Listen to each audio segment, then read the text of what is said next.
Bien, bonjour à toutes et à tous. Nous allons donc commencer cette troisième séance ce troisième cours qui est en fait la quatrième séance compte tenu du fait qu'une séance a été annulée à cause du colloque de Grenade. Je vais revenir en fin de séance sur la question en deuxième partie de séance sur la question des projets de recherche qui sont vraiment destinés à nourrir la réflexion de ce séminaire. Donc il est important que nous fassions le point sur l'ensemble des projets de chacun. Et je vais commencer aujourd'hui, comme je l'avais prévu, par travailler sur une des fonctions de l'analogie, parmi les 6 fonctions majeures que j'avais simplement énoncées au cours de la dernière séance. Je rappelle brièvement la fonction catégorielle, donc qui est une fonction de l'analogie visant à créer, à faire exister des catégories d'expérience pour l'être humain, mais des catégories à tous les plans concevables, si vous voulez, de l'analyse linguistique, c'est-à-dire, bien entendu, des catégories du type catégories conceptuelles telles qu'elles sont véhiculées par les dénominations. Je veux dire que, par exemple, le mot chaise véhicule une catégorie qui correspond à l'ensemble des objets que l'on peut nommer chaise. Je veux dire, il y a des catégories correspondant à des objets, des événements, etc.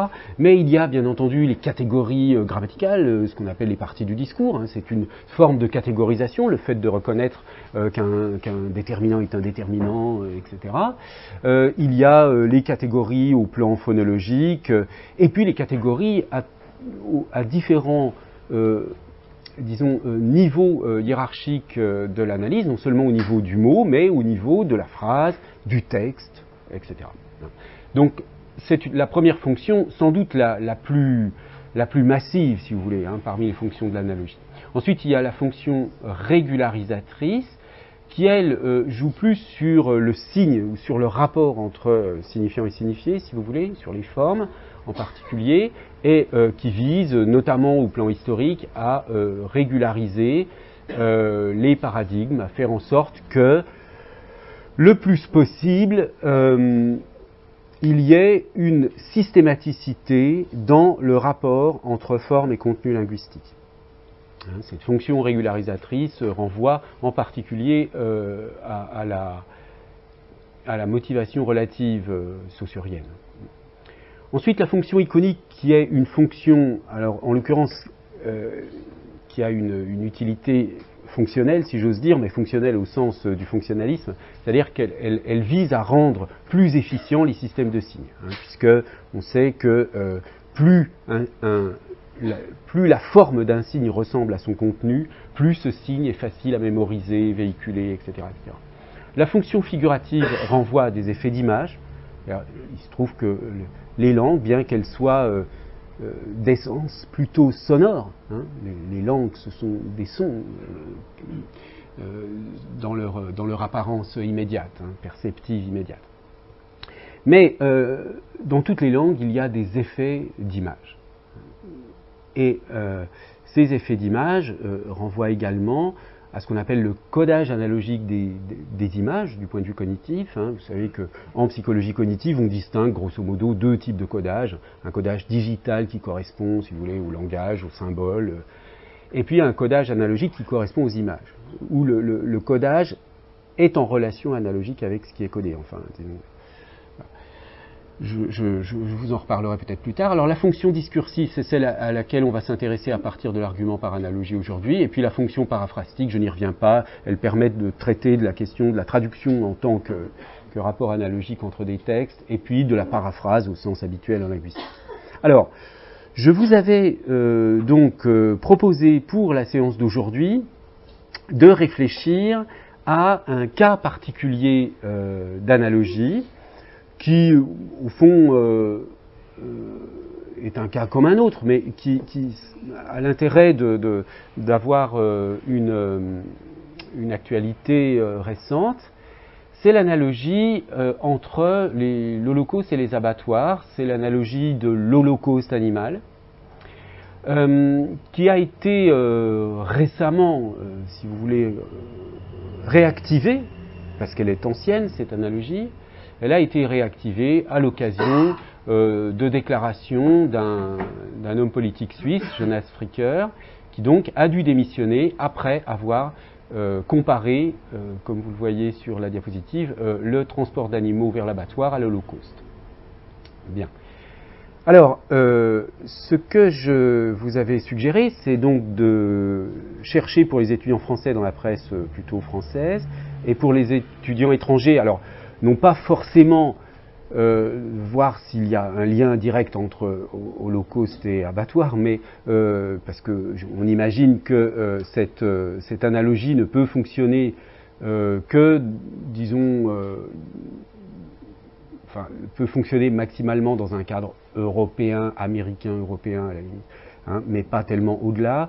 Il faut que cet imaginaire de l'Holocauste soit présent dans les populations concernées, bien entendu, mais il est possible que dans divers autres contextes culturels, d'autres analogies soient sollicitées, soient mises en œuvre par les défenseurs de la cause animale, qui probablement existent pas seulement dans les pays disons, développés économiquement, ou en Europe, pour le dire simplement, en Europe et aux États-Unis, puisque ce sont les deux lieux où finalement cette analogie a beaucoup circulé.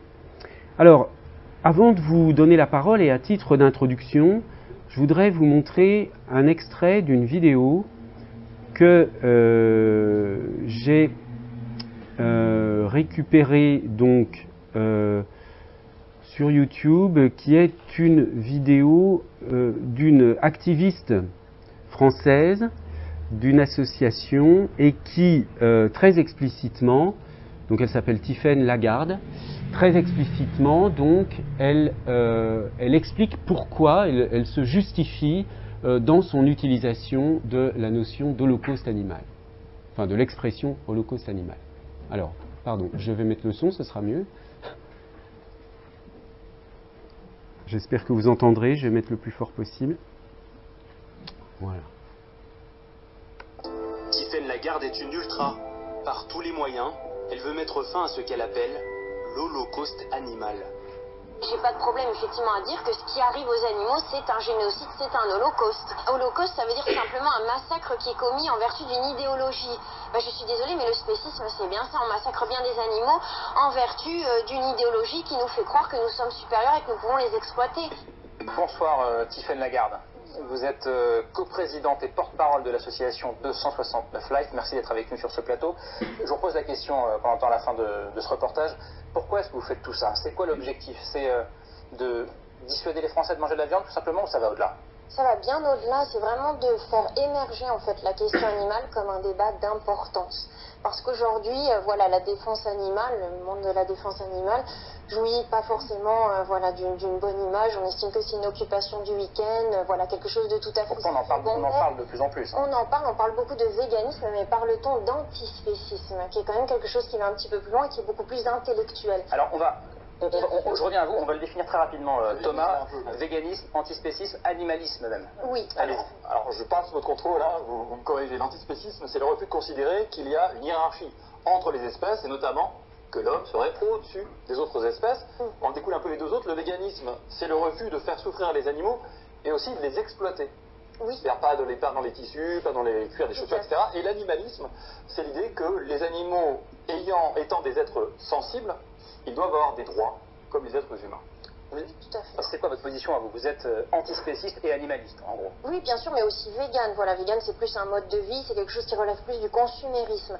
Après, quand on parle d'antispécisme, on est sur une position voilà, qui est davantage intellectuelle, philosophique, qui est celle de dire tout simplement que, voilà, il y a une égalité, effectivement, entre toutes les espèces, et qu'aujourd'hui nous contestons cette idée que l'homme serait dominant et qu'il pourrait exploiter à sa guise toutes les autres espèces. Alors attention, on parle d'égalité dans la considération des intérêts, pas d'égalité de traitement. Pas de sûr qu'on n'est pas des espèces de marginaux ou des fous qui sommes pour donner le droit de vote à une poule. Ça ne lui serait à elle. Non mais c'est bien de le préciser parce que quand on dit les mêmes droits... Effectivement, voilà, tout à fait. On a une très... Voilà, l'antispécisme est vulgarisé un petit peu dans les médias, il n'est pas forcément toujours bien... Mais vous parlez quand même d'holocauste animal, on vous entend, vous comparez également la fin de l'exploitation animale à l'abolition de l'esclavage. Est-ce que vous comprenez que ce terme holocauste utilisé pour parler des animaux choque beaucoup d'êtres humains et notamment des descendants de victimes de l'Holocauste? Il y a eu, je me rappelle, des millions de morts. Mais parce qu'encore une fois, Holocauste, dans l'opinion publique, ça fait forcément référence au génocide juif, mais le terme Holocauste en tant que tel, si vous ne mettez pas de majuscule, je suis désolée, mais ça veut dire massacre en grand nombre en vertu d'une idéologie. Donc je ne vois pas ce qu'il y a de choquant à rappeler qu'effectivement le spécisme massacre des êtres vivants doués de sensibilité en vertu d'une idéologie qu'on appelle le spécisme. Voilà, après effectivement, le terme holocauste, si vous mettez une majuscule, fait référence au génocide juif. Mais vous le faites volontairement, pour choquer de toute façon. On voit bien ces images, ces actions. J'estime que le choc ou la provocation sont aussi des bonnes choses. Voilà, dans l'esprit, ça peut susciter aussi et engager une réflexion. Emmanuel Todd, est-ce que ça vous choque, vous, qu'on parle d'holocauste, de génocide animal? Je suis très perplexe. Alors d'abord, il faut être raisonnable, hein, manger trop de viande n'est pas bon pour la santé. Ouais, bon, on n'en est pas là. Et l'abattage dans des conditions décentes est une chose très nécessaire. Mais je trouve cette idée d'égalité des espèces vivantes et de l'homme et des autres espèces extrêmement inquiétante sur le plan philosophique. Pourquoi? C'est-à-dire, c'est vraiment, c'est une sorte d'anti-humanisme radical sur l'un des grands moments de, je veux dire, poser l'homme comme différent et supérieur aux autres espèces. Est un acte, je dirais, fondateur, du progrès. Et ensuite, on est dans une société qui ne va pas bien. Aux États-Unis, la mortalité augmente, il y a des gens qui s'appauvrissent, qui sont au chômage. C'est le moment d'une solidarité humaine. Et dans le contexte d'une solidarité humaine, voir des gens se passionner pour la défense des animaux, pour moi, c'est un symptôme d'une espèce de désagrégation morale idéologique de notre époque. Tiffaine Lagarde, sans vouloir, Tiffaine Lagarde, vous pouvez répondre à Emmanuel Todd. Il y a des millions d'animaux qui vivent effectivement cette oppression.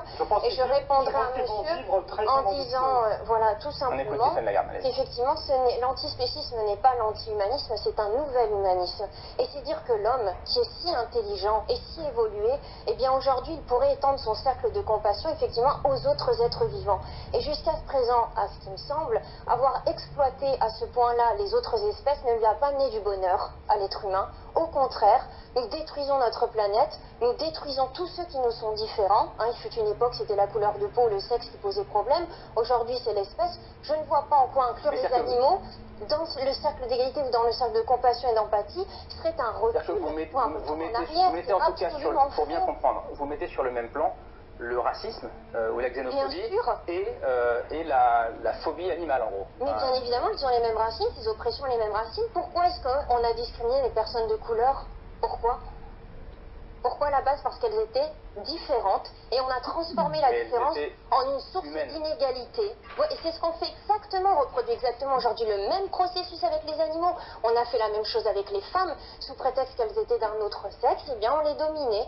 C'est exactement la même chose. Alors certes, là on parle toujours d'être humain, mais aujourd'hui, à ce stade d'évolution de l'homme, de l'être humain, justement, ne peut pas-il regarder les autres espèces autrement, différemment que des êtres dominés, des êtres qui doivent lui servir à quelque chose? Ce sont des individus, les animaux, et il faut le dire. Luc, rapidement. Est-ce que ce n'est pas contre-productif, vos actions extrêmement radicales, très violentes, qui vous mettent en fait l'opinion publique à dos?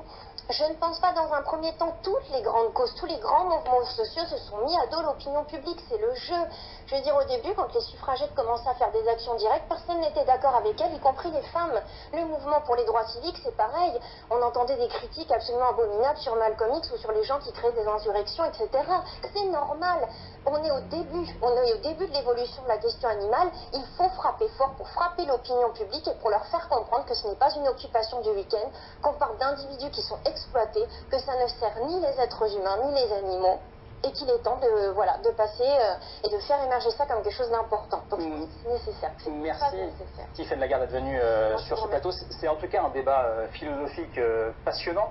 Je dois dire que je pense que d'origine juive, très rapidement. Je suis extrêmement choqué par l'emploi du mot holocauste. Bien, je vous conseille de lire justement le livre d'Isaac Singer, qui a écrit un Éternel Treblinka, qui a vécu malheureusement l'expérience des camps de concentration et qui explique très bien cette comparaison. Merci d'être venu sur ce plateau. En tout cas, c'était l'avis d'Emmanuel Todd. Le vôtre, on est là pour faire vivre le débat sur ce plateau. Je pense voilà.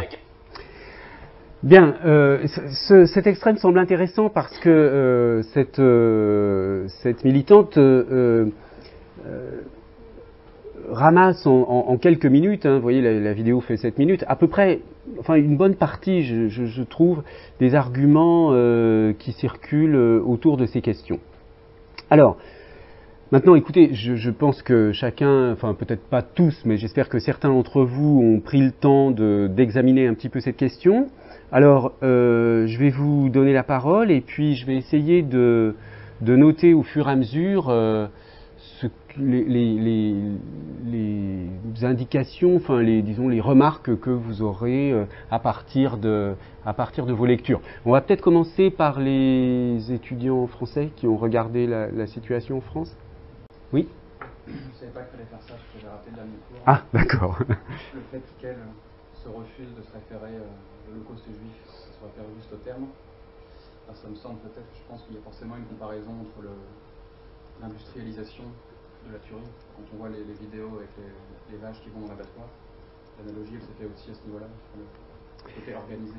D'accord, donc en fait, ça sert forcément à ça aussi. D'accord, ce que vous dites là, c'est vous donnez un des critères de similarité, c'est-à-dire je vous rappelle, la similarité, c'est un ensemble de propriétés communes, mais il y a des propriétés différentielles. Donc là, une des propriétés communes, c'est le processus industriel. C'est ça l'idée. D'accord. Vous avez dit autre chose au début, en disant elle se réfère au terme et pas à l'Holocauste lui-même. Vous vouliez faire allusion peut-être au moment où elle dit moi j'utilise Holocauste avec une minuscule, pas avec une majuscule, et l'Holocauste avec une majuscule, ça veut dire ça. Holocauste avec une minuscule, ça veut dire ça. J'ai lié les deux parce qu'elle dit ça d'un point de vue intellectuel. Il me semble que si elle associe les deux, c'est dans sa tête implicitement, elle associe le côté industriel de l'Holocauste juif, parce qu'elle remarque. Ouais. Je pense qu'il y a quelque chose qui tombe ça. Est-ce que quelqu'un d'autre a une autre remarque sur ce passage-là qui me semble particulièrement intéressant dans le propos? J'ai plus une question. C'est le terme Holocauste, il est apparu quand? On sait s'il est apparu après. Ouais. Alors écoutez, on va regarder ça. Holocauste, on peut regarder ce que donne le TLFI comme définition. Oula. Alors, attendez. Voilà. Donc, du point de vue historique, le terme Holocauste, donc, vous voyez, est attesté dès les années 20, mais alors, dans son sens initial, hein, un Holocauste, c'est d'abord un sacrifice religieux. Pratiqué notamment par les Hébreux, etc. Ensuite, par extension, là on vous décrit la polysémie du terme Holocauste. Par extension, le mot signifie sacrifice, offrande, donc pas forcément religieux, donc si vous voulez le sens s'élargit un peu. Par métonymie, c'est une victime de l'Holocauste. Il y a un sens figuré de sacrifice en parlant de choses qui n'ont pas de rapport direct avec la notion de religieuse. Alors, attendez, par contre, ce qui est embarrassant, c'est qu'il m'en manque une partie, là. Comment ça se fait? Ah bah ouais, il n'y a pas tout, ça n'a pas imprimé toute ma définition. Alors, attendez, est-ce que j'ai une connexion, là? Parce que normalement, à la suite, vous avez à la suite, vous avez la définition, évidemment, du judaïsme et tout ça.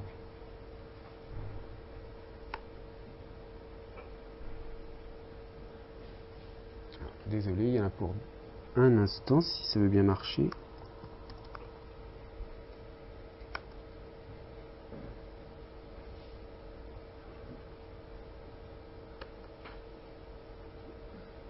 Voilà.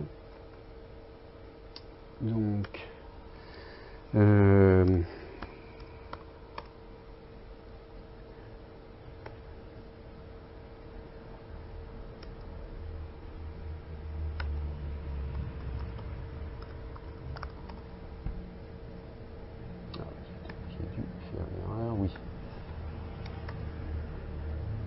voilà. Donc, la suite de la définition, normalement là, ici, voilà. Vous voyez, vous avez le sens grand A qui est le sens religion, avec donc l'idée de sacrifice et puis toutes sortes d'extensions polysémiques, par extension de sens, par métonymie, etc. Ensuite, sens grand B, destruction totale, anéantissement. D'accord ? Alors, c'est ça le sens de holocauste. C'est pas destruction, enfin massacre en vertu d'une idéologie. C'est l'idée de destruction totale, d'anéantissement. Hein. Et alors, le sens n'est pas réservé à l'Holocauste juif de la Seconde Guerre mondiale, mais vous voyez, il y a le TLFI donne toutes sortes d'attestations, mais on a un sens spécifique ici, en particulier massacres systématiques effectués dans les camps de concentration allemands au cours de la dernière guerre mondiale. Donc, si vous voulez, ce sens-là, il apparaît juste après la Seconde Guerre mondiale, ou pendant, je ne sais pas exactement, on va regarder, mais les sens antérieurs sont attestés, vous voyez, depuis l'édition de 1694 de l'Académie, et le TLFI ne donne pas les dates des attestations du reste, mais du coup je suppose que ça signifie que le terme est apparu dans le contexte immédiat, si vous voulez, de l'événement. Alors, donc, cette question, vous la posiez dans quelle idée ? Enfin, déjà, ça soulève plusieurs points. C'est que pour la plupart des gens, l'Holocauste, ça réfère surtout à l'Holocauste juif. Ils n'ont pas cette connaissance de la définition exacte en général, je pense. Donc, évidemment, si c'était un terme, comment dire, plus répandu, on pourrait peut-être se détacher de l'image qu'on lui attribue dans l'histoire. Mais étant donné qu'on connaît seulement l'Holocauste avec un grand H, on a tendance à attribuer ce terme-là avec cet événement. On peut comprendre que les gens puissent pas faire cette démarche qu'elle propose de prendre le terme Holocauste avec une minuscule, uniquement. De toute façon, vous voyez que c'est complètement fantaisiste cette histoire d'Holocauste avec une majuscule ou sans majuscule, hein, puisque bon, le TLFI qui est quand même un ouvrage assez neutre, etc., présente le sens de Holocauste au sens de l'Holocauste juif de la Seconde Guerre mondiale sans majuscule du tout. Hein. Donc, je suis tout à fait d'accord avec vous.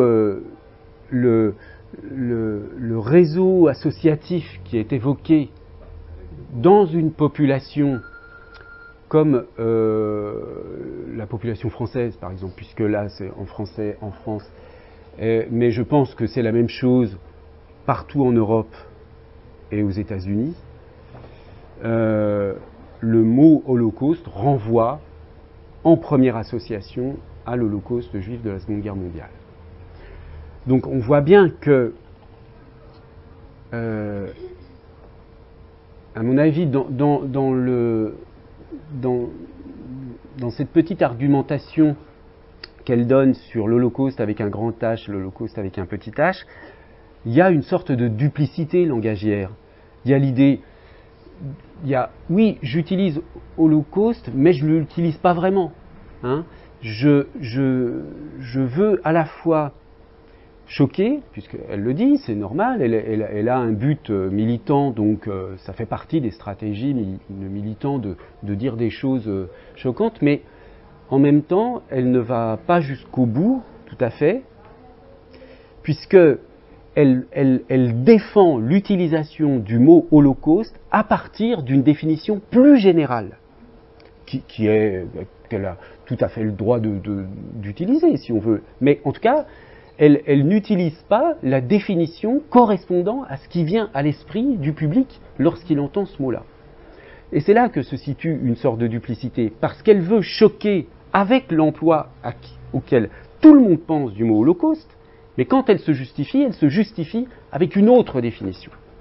Donc là, il y a une sorte de stratégie, mais qui est facile. On voit très bien le côté un peu bancal quand même, hein, assez facilement, de cette argumentation.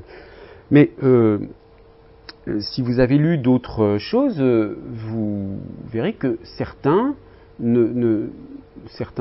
défenseurs de la cause animale ne prennent pas cette précaution et considèrent qu'il s'agit vraiment d'un holocauste comme l'holocauste juif. Elle encore, elle prend une précaution, elle est au fond plus modérée que d'une certaine façon, mais pour certains auteurs, pour certains militants de cette cause de défense des animaux, et il y a vraiment une analogie complète. Bon. Alors, oui, je vous en prie. En plus, elle justifie l'utilisation du mot holocauste avec sa définition, mais on a vu que par rapport à la définition du TLFI, elle est un peu différente, parce qu'elle dit un massacre ou un anéantissement en fonction d'une idéologie. Le TLFI précise que c'est vraiment un anéantissement total. Oui, bien sûr. Du coup, effectivement, quand elle coupe la définition et qu'elle utilise seulement avec ce morceau du massacre en fonction de l'idéologie, le terme holocauste peut paraître approprié, mais quand on regarde la définition totale, le but c'est pas l'anéantissement des espèces. Voilà. L'analogie, elle est cohérente selon elle lorsqu'on s'arrête à sa définition, mais une fois qu'on prend le terme qu'elle se décide à employer, et justement en prenant cette image de je prends pas que l'événement, je prends le mot dans sa définition, on se rend compte que finalement l'analogie elle fait tellement sens. Ouais. Oui, alors d'une part, dans ce que vous dites, je comprends d'abord que il y a, vous faites apparaître, au-delà des propriétés communes assez évidentes, mais sur lesquelles on reviendra, parce qu'il y en a d'autres, outre le caractère industriel, vous faites apparaître une propriété différentielle qui est le fait que l'objectif de l'Holocauste juif de la Seconde Guerre mondiale était l'extermination des Juifs, le fait simplement de les tuer. Bon, alors que l'objectif des abattoirs, enfin, ou des gens qui tuent des animaux, c'est pour se nourrir, hein, pour nourrir la population. Bien, qu'on soit pour ou contre, peu importe, ça n'est pas le même objectif. D'accord ? Donc ça, on peut le considérer, évidemment, comme une propriété différentielle.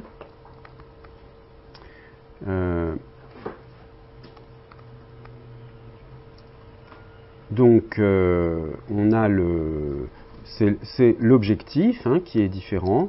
Dans un cas, on a l'extermination, et dans l'autre cas, on a un objectif alimentaire, disons. Là, il faut justifier un peu par rapport à un sacrifice à une idéologie. Il y a le massacre des animaux, ouais. Servir à l'idéologie. Voilà. Alors, ça, en effet, je pense que dans le discours explicite, dans son discours explicite à elle et dans d'autres, il y a cette idée, si je vous ai bien compris, c'est un autre point commun. C'est-à-dire qu'il y aurait quelque chose de commun dans l'idéologie nazie et dans l'idéologie des qu'est-ce qu'on va dire, des mangeurs de viande, des gens qui tuent les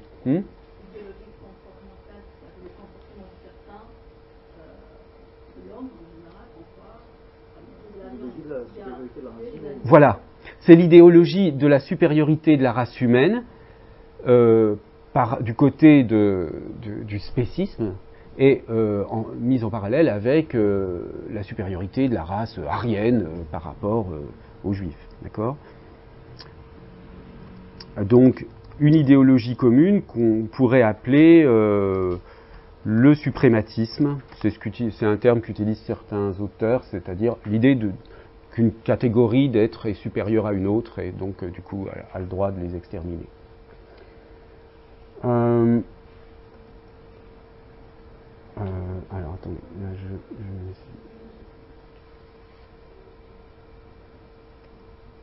Bien.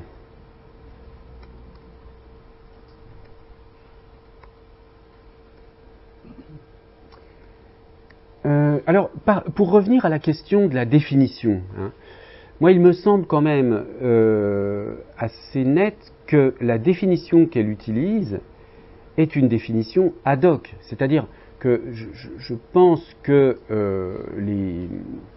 les représentants elle-même et les représentants de son mouvement, enfin les participants de son mouvement, ont réfléchi à une définition de l'Holocauste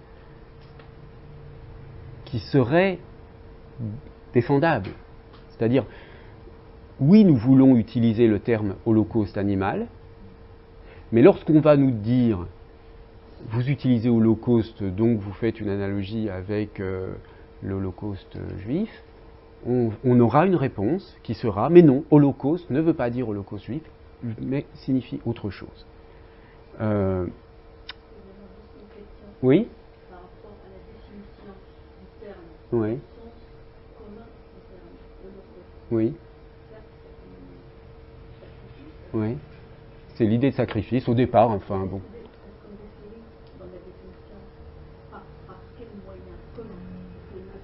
Ah,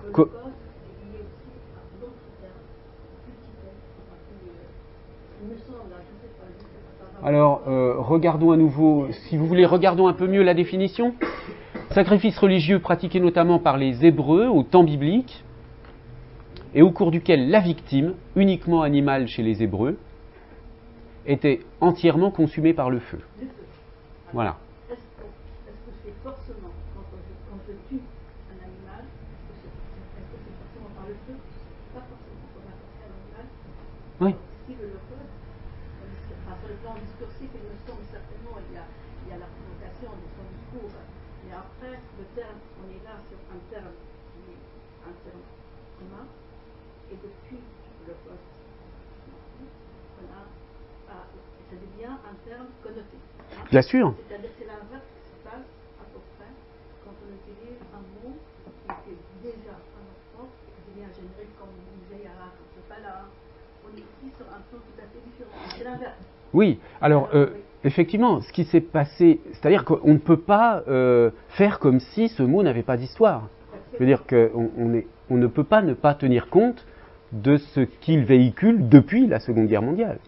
Mais aussi, l'Holocauste, quand je dis elle, avec elle, de elle, il y a un terme vraiment, c'est qui fait un moi, si vous savez, ça me vient à la tête, ce soir-là, et qui est lié aussi à un autre mot, à savoir Shoah, par exemple. Oui. Absolument. Et par contre, là, en fait, moi, je ne veux pas, sur le plan conflit, bien être pour et contre, manger la viande ou pas, c'est notre problème. Oui, c'est pas... Mais oui, on parle par rapport au terme, c'est vrai, c'est purement pour moi, quand j'ai fait ce reportage-là, pour moi, c'est purement clairement, parce que c'est vrai que le poste, on ne sait pas en immobilier vraiment un acte historique, comme on a vu. Mais moi, par exemple, quand j'écoute ce reportage, je pense à cet événement historique. Oui, oui, je pense que votre sentiment doit être partagé par un certain nombre de personnes autour de cette table. Alors peut-être pas, justement, comme vous êtes nombreux à venir de pays très divers, est-ce que parmi vous, certains certains n'ont aucune évocation particulière à partir de Holocauste ou bien des évocations mais qui ne correspondent pas forcément à l'Holocauste juif de la Seconde Guerre mondiale? Oui. Justement, je comptais intervenir peut-être plus tard, parce que le mot holocauste, avant que vous nous présentiez la définition au grand A, j'ai tout de suite pensé à la tradition juive. Oui. Par exemple, dans les cultures africaines, le sacrifice de l'animal, oui. ce sont des pratiques courantes. Pour des événements, des mariages, des problèmes un peu plus spirituels. Et l'on a emprunté aux Juifs le terme d'Holocauste. On emploie aisément, sans faire référence tout de suite au massacre juif. Toujours aujourd'hui. Ah oui, on peut parler d'Holocauste. D'accord. Juste en partant, en pensant à sacrifice. Très bien. Voilà. Oui. Le son générique, il reste présent. Il reste, bien sûr. D'accord. Je suis certainement étonné et quelque peu surpris qu'on ait fait tout de suite un rapprochement de l'Holocauste avec le sacrifice, le massacre juif. Peut-être compte tenu de mon inculture dans ce sens-là, peut-être, mais... Non, de votre culture. En réalité, c'est tout à fait intéressant ce que vous dites, parce qu'on est tellement, dans un enfermement culturel, et c'est normal, hein, je veux dire, c'est assez difficile d'être en même temps dans et hors de sa culture, mais précisément, les occasions... comme celle-ci, où nous sommes tous de cultures assez différentes, permettent de prendre conscience de cela. Donc, merci de votre intervention, parce qu'elle montre bien que notre impression, notre association immédiate du mot holocauste à l'holocauste de la Seconde Guerre mondiale est propre à un espace culturel, et que dans un autre espace culturel, africain en l'occurrence, on n'aura pas cette association en premier lieu. Hein. Est-ce qu'il y a d'autres remarques du même genre, non? Moi, oui. J'ai cherché un peu sur Internet des articles au Brésil. Oui. Donc, en fait, il n'y a pas eu une polémique contre cet événement en Suisse. Et donc, je cherchais un peu Holocauste animal en portugais. Oui. J'ai vu qu'il y a une page sur Facebook qui s'appelle comme ça. D'accord. Donc, on cherchait un peu sur les commentaires des posts. Je n'ai pas vu une mention négative sur le terme. D'accord. Il y a plus de 260 000 inscrits sur cette page. Ah oui, quand même. Et pas de polémique autour du nom. Le nom est donc accepté comme ça. On voit quand même le Brésil, à São Paulo, il y a quand même une grosse communauté juive.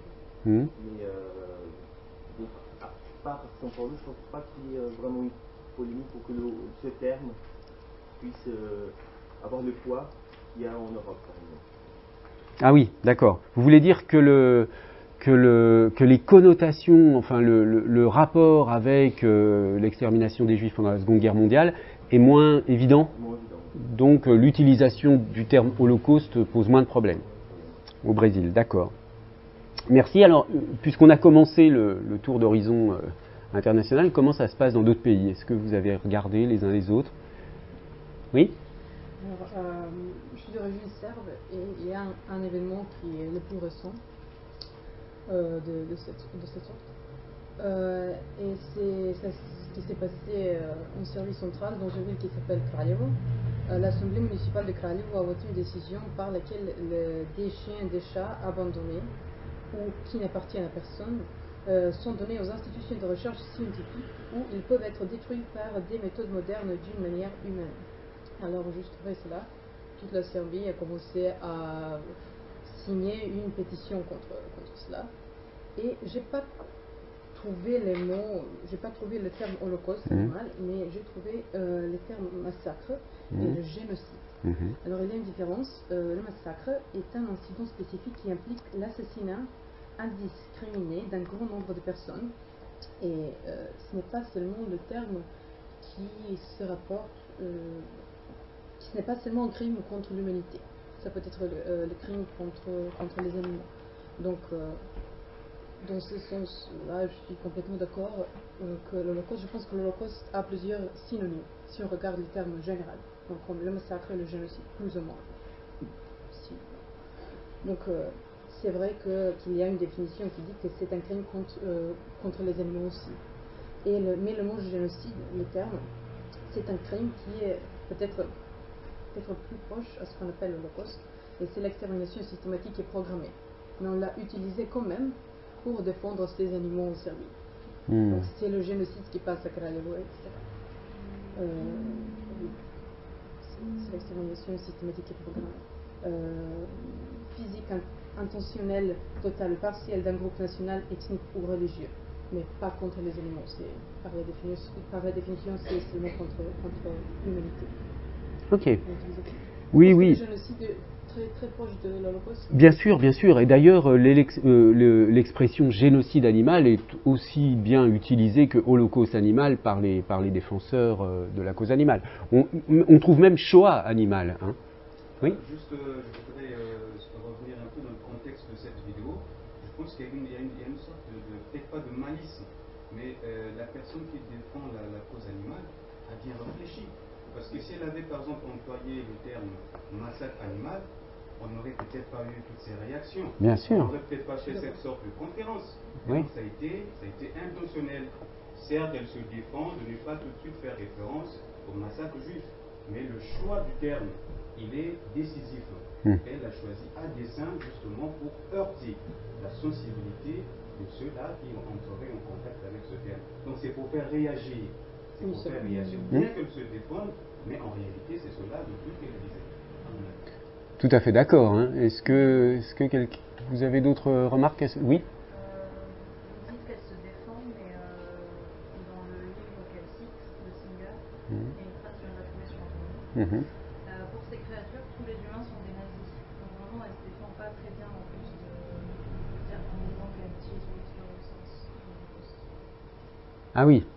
Ben, je vois ce que vous voulez dire. Oui, elle joue perpétuellement sur l'ambiguïté des termes. C'est-à-dire que quand on l'interroge effectivement sur la justification de l'Holocauste, elle se défausse sur une définition très générale, mais pour continuer à réactiver, si vous voulez, le caractère choquant du mot Holocauste et le rapprochement avec les nazis, eh bien oui, elle cite un certain nombre d'auteurs juifs, etc. Et d'ailleurs, en fait, vous trouvez ça partout.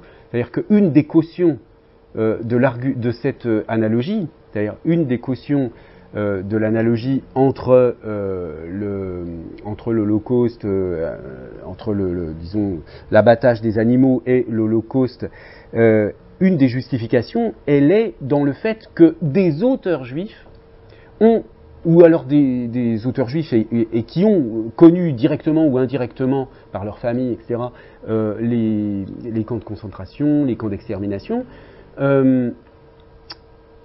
utilisent cette analogie. Donc, disent, on prendra si on a le temps, éventuellement j'ai quelques citations là que j'ai relevées, mais disent des choses du genre ce que j'ai vu dans les camps de concentration, enfin plutôt ce qu'on voit dans les abattoirs me rappelle ce que j'ai vu dans les camps de concentration. Il y a quelques personnes qui disent ça, et dont un a eu le prix Nobel de littérature quand même, enfin bon voilà, c'est quand même pas non plus l'épicier du coin, je veux dire, ce sont des personnes d'autorité. Donc, il y a aussi, dans la défense du terme Holocauste, un argument d'autorité, qui est de dire, mais voyez, c'est d'ailleurs pour ça qu'elle termine comme ça, en disant, mais je vous invite à lire Singer, etc. Il y a un argument d'autorité disant, j'ai le droit d'utiliser cette analogie parce que telle personne juive l'ont utilisée. Donc elle m'autorise, en quelque sorte. Mais en réalité, ce sont, d'accord, certes, c'est incontestable qu'un certain nombre d'auteurs juifs ont utilisé cette analogie. Mais est-ce qu'un argument d'autorité, parce que c'est un argument d'autorité, hein, si on dit que j'argumente dans un certain sens parce que telle ou telle personne ont argumenté dans ce sens-là et donc je m'appuie sur leur autorité, c'est effectivement un argument d'autorité. Mais cet argument d'autorité, il vaut ce qu'il vaut, c'est-à-dire qu'il n'a aucune valeur générale. C'est pas parce que quelques auteurs ont défendu cette idée que cette idée est acceptée par toute personne juive. Et d'ailleurs, dans cette affaire en Suisse, dans une condamnation qui a eu lieu il y a quelques années de l'association PETA, hein, qui est une association à l'origine américaine de défense des animaux, mais qui a des antennes dans beaucoup de pays.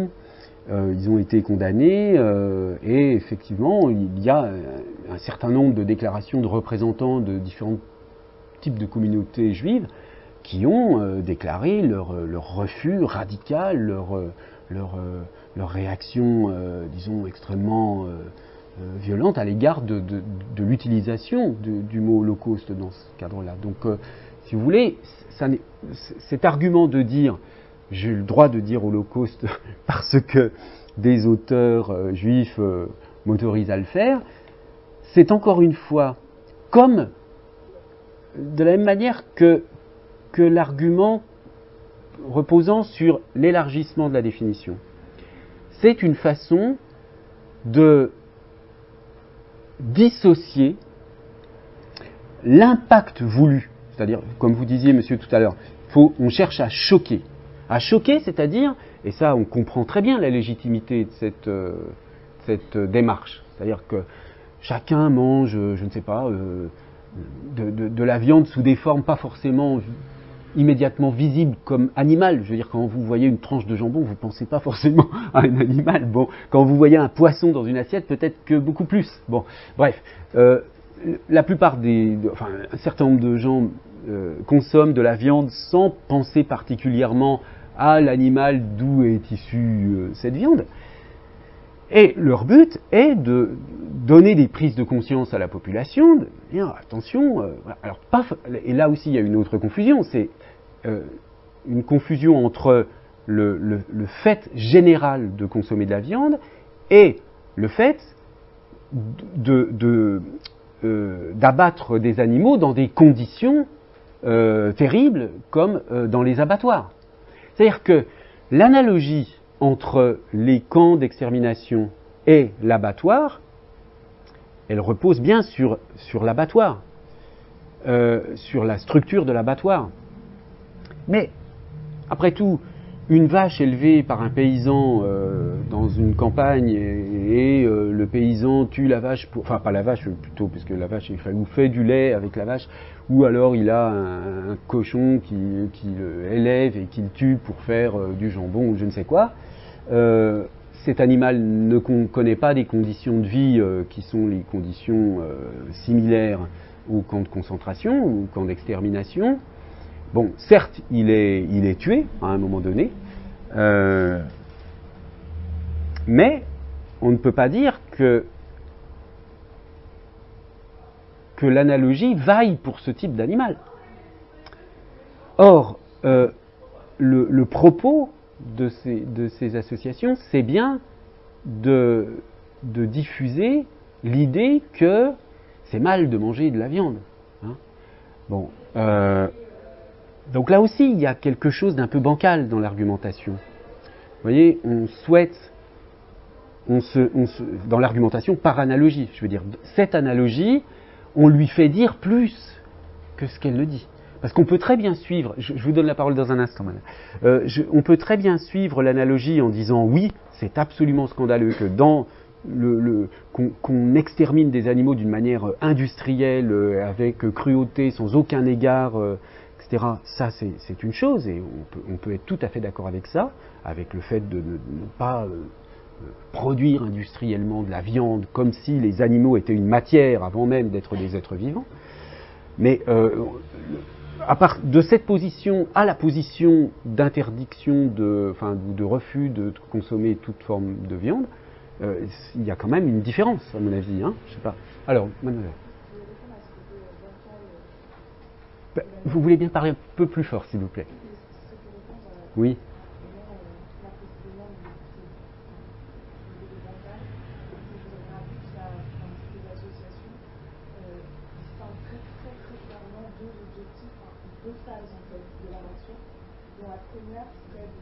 D'humaniser les conditions oui. de l'abattage de l'animaux, pour plus tard, dans une deuxième phase, annuler toute exploitation animale. Donc, si on prend en considération leurs deux phases, d'accord. on peut peut-être lever l'ambiguïté là-dessus. D'accord. Choquer et faire des conditions plus humaines. Ensuite, quand on s'est habitué à vivre avec les animaux, plus humainement, on prend ce qu'on a pris besoin de les tuer. Il y a vraiment, enfin, pour eux, c'est progressif et beaucoup de défenseurs l'expriment comme ça sur un livre. Enfin, tout ne va pas être fait en une seule fois. D'accord, d'accord. Ben, écoutez, merci pour cette précision, c'est important, effectivement. 2 phases, donc une première phase qui serait donc dans les objectifs des antispécistes, une première phase qui serait donner des conditions, disons, de traitement des animaux meilleures, obtenir pour les animaux des conditions de traitement j'allais dire plus humaines, mais enfin plus supportables, enfin moins violentes, moins brutales, moins cruelles. Et puis dans une deuxième étape, aller vers la fin de la consommation de la viande. Alors, ok, mais par rapport à l'analogie utilisée là, parce que c'est un peu ça qui nous intéresse quand même, c'est de voir comment elle fonctionne et est-ce qu'elle rend bien à ces auteurs les services qu'ils en espèrent. Parce qu'on voit bien que leur objectif, enfin leur idée, c'est que cette analogie est efficace. Pour eux, je veux dire, partout où vous lisez, toutes les pages web que j'ai lues, pour ma part, en cherchant des expressions de type génocide animal, holocauste animal, etc., partout vous trouvez des défenseurs, parmi les défenseurs de ces expressions, très peu ont de la réserve. Tous considèrent que c'est utile politiquement d'utiliser cette expression. Donc ils pensent, ils font l'hypothèse d'une vertu de cette analogie, d'une vertu dans la polémique, d'une vertu d'éveil des consciences, etc. etc. Notre question c'est, est-ce que ils ont raison de penser cela? Est-ce que cette analogie est aussi efficace qu'ils le pensent, puisque manifestement c'est ce qu'ils pensent?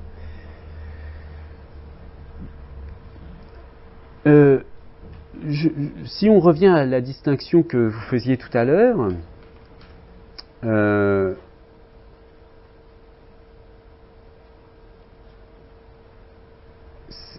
l'analogie entre Holocauste entre l'Holocauste et le zoocide, puisque il y a certains, Mathieu Ricard qui défend il défend cette expression, enfin ce mot, zoocide, pour parler de l'extermination en masse, du massacre d'animaux dans les abattoirs, de zoocide, qui est une façon très pertinente de sortir de la polémique et d'effectivement pointer un problème, mais évidemment le mot zoocide perd toute sa charge polémique et ne pose pas de problème, puisqu'on ne fait pas de confusion avec le génocide ou avec l'Holocauste. C'est un zoocide, c'est grave, mais c'est autre chose. Bon, c'est ça la réalité, c'est que c'est grave, mais c'est autre chose. Ça, je veux dire, on est à peu près tous d'accord. Je pense que certains défenseurs de la cause animale pensent peut-être sincèrement que c'est aussi grave et que c'est vraiment la même chose, le génocide juif et le fait qu'on tue des porcs dans un abattoir. C'est très difficile d'évaluer le degré de sincérité de cette croyance. Peut-être que certains le pensent vraiment, le vivent vraiment comme ça. Mais on peut pour l'instant l'accepter juste comme une stratégie discursive. Voilà, il me semble que dans les 2 phases que vous avez différenciées tout à l'heure, cette analogie fait disparaître complètement la première phase, non? La phase de comment, à partir d'une analogie entre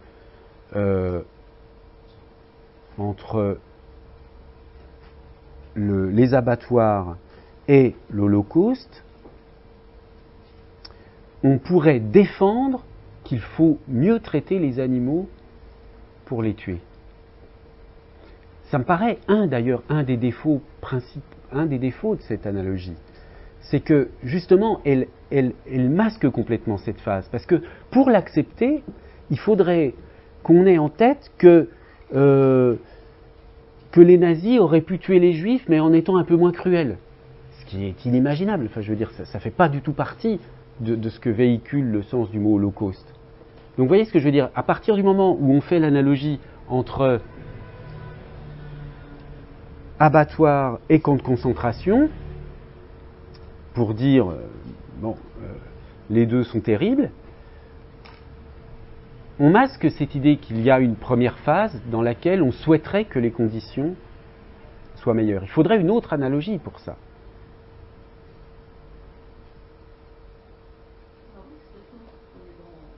Pour les abattoirs, par exemple, c'est deux catégories. En fait, la supériorité de la vie, c'est entre homme et animal.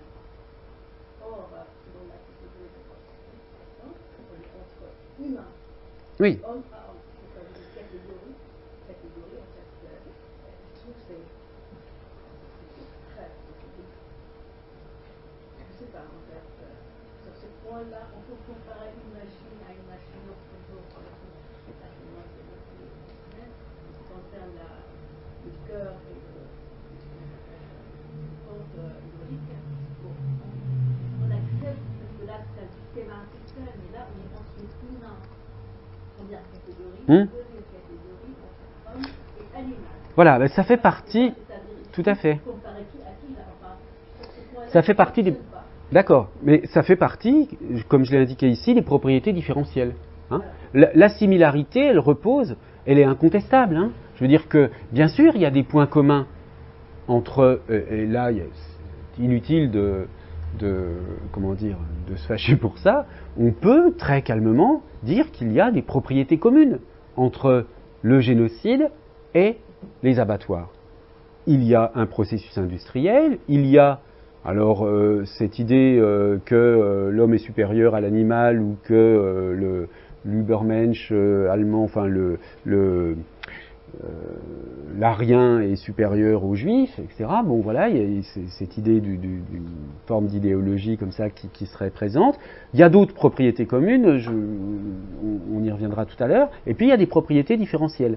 Le problème de l'analogie, c'est de sauter par-dessus les propriétés différentielles et d'aller vers l'identification. Hein, vous l'avez bien compris, c'est ça l'analogie. C'est pas juste dire qu'il y a des similarités, c'est se fonder sur des similarités pour aller vers l'identification. Et là, on voit bien pourquoi cette identification est tentée. C'est parce qu'elle est choquante.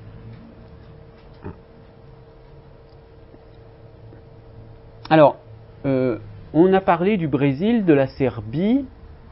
Est-ce que d'autres étudiants ou étudiantes auraient des témoignages à apporter pour d'autres pays encore?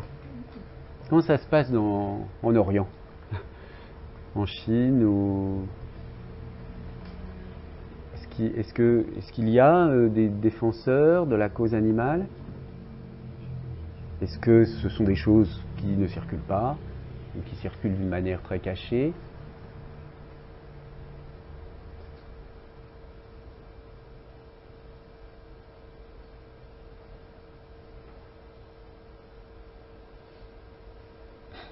Oui, allez-y. En fait, quand je vois ce que dit ce mot, Holocauste, je pense qu'à la massacre des Juifs, c'est le massacre des Mandchouris en Chine et japonais. Puis au niveau des animaux,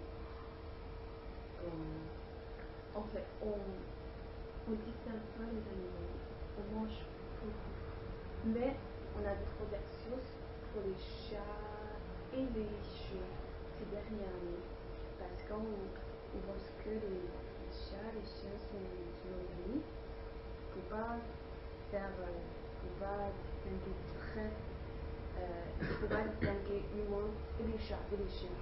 Mais jusqu'à maintenant, sauf les animaux comme les tigres qui sont rares, pour les animaux normaux comme les chats et les chiens, ce sont les deux espèces qu'on protège maintenant, puis les autres non. D'accord. Donc, je crois, pour moi, une chinoise, le problème de la similarité entre le massacre des humains et les sacrés des animaux, ça pose pas de problème. D'accord. Ça n'est pas présent dans les populations aujourd'hui. Bon, peut-être alors, si vous le dites, il y a une prise de conscience au sujet des chiens et des chats qui a été utilisée pour la nourriture autrefois, et il y a une prise de conscience pour dire on est proche de ces animaux, donc on ne les consomme pas. D'accord. Donc je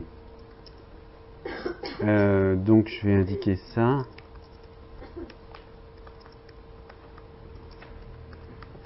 Et vous disiez, quand vous pensez à Holocauste, vous pensez quand même à l'Holocauste juif. Ça fait partie de la culture un peu commune, ça? C'est quelque chose qui est un peu connu en Chine, non? Le fait ou le mot? Est-ce que le mot, est-ce qu'il y a un mot chinois pour dire ça? Non, en fait. On utilise. Je pense que la structure ou la langue est vraiment différente de la langue française ou bien d'autres langues romaines, latines. On est très loin de la structure, la culture et tout ça. On emprunte toujours le massacre pour décrire n'importe quel massacre, soit massacre Nankin ou massacre de Juifs. D'accord, c'est un mot qui est l'équivalent de massacre. Ouais, d'accord. On n'a pas un mot. D'accord. Oui, non, mais massacre, c'est tout à fait clair, bien que des historiens français ou américains font la différence entre holocauste et massacre, mais peu importe ça, je veux dire, on peut s'entendre sur le fait que c'est à peu près la même chose. Et vous pensez au massacre d'une population particulière qui est... Ça s'écrit comment? N-A-N-K-I-N. D'accord. Oui, non, mais j'ai pas les accents.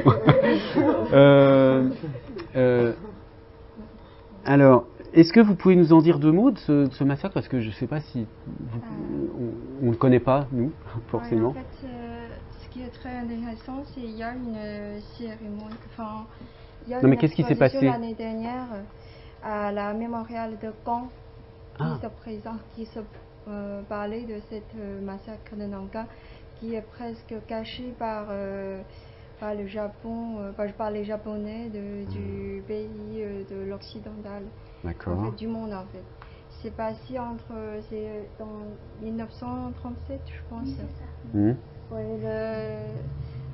C'est dans le mois de décembre, voilà. Le 18 septembre 1937. D'accord. Voilà. Ça c'est un fait qui a choqué trop l'ensemble des populations chinoises dans la guerre anti-japonaise. D'accord. Dans la guerre entre la Chine et le Japon, il y a eu un épisode où beaucoup de Chinois ont été tués. Le nombre de victimes, pour l'instant, c'est encore innombrable en fait. Ah oui. On n'a pas ressources. Et comment ont-ils été tués? Par des bombardements, par plein de moyens. Plein de moyens. Il y a des viols des femmes. Ah oui. Il y a aussi des bombardements, des gens qui tirés juste par les armes. D'accord. Mais on n'a pas de camp. Oui, il n'y a pas l'équivalent. Voilà, d'accord. D'accord. Très bien. Bon, merci pour ces informations. Oui, alors, revenons au Brésil. On a marqué en fait aussi l'analogie entre le massacre des animaux, l'exploitation des animaux et l'esclavage.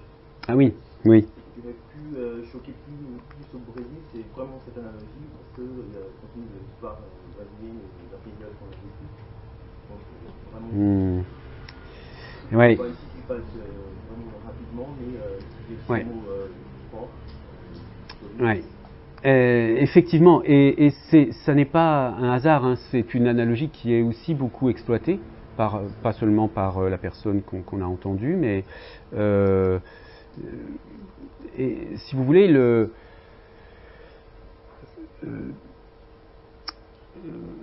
à la fin de son intervention, elle introduit une sorte de cascade d'analogies justement entre la lutte contre le racisme, contre le sexisme, donc contre l'esclavagisme, et l'antispécisme serait du même ordre.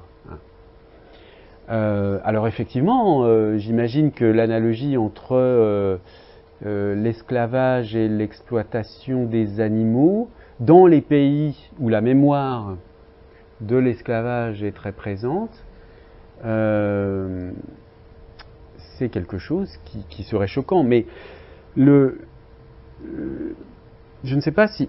Évidemment, dans le cas du massacre humain, du génocide, etc., on a un exemple historique qui est quand même unique, qui a un caractère quand même extrême, donc qui est considéré comme unique par certains, c'est-à-dire que le fait de construire des camps entiers, d'exterminer des millions de personnes d'une manière industrielle, etc., cette façon de faire ne s'est vue ailleurs.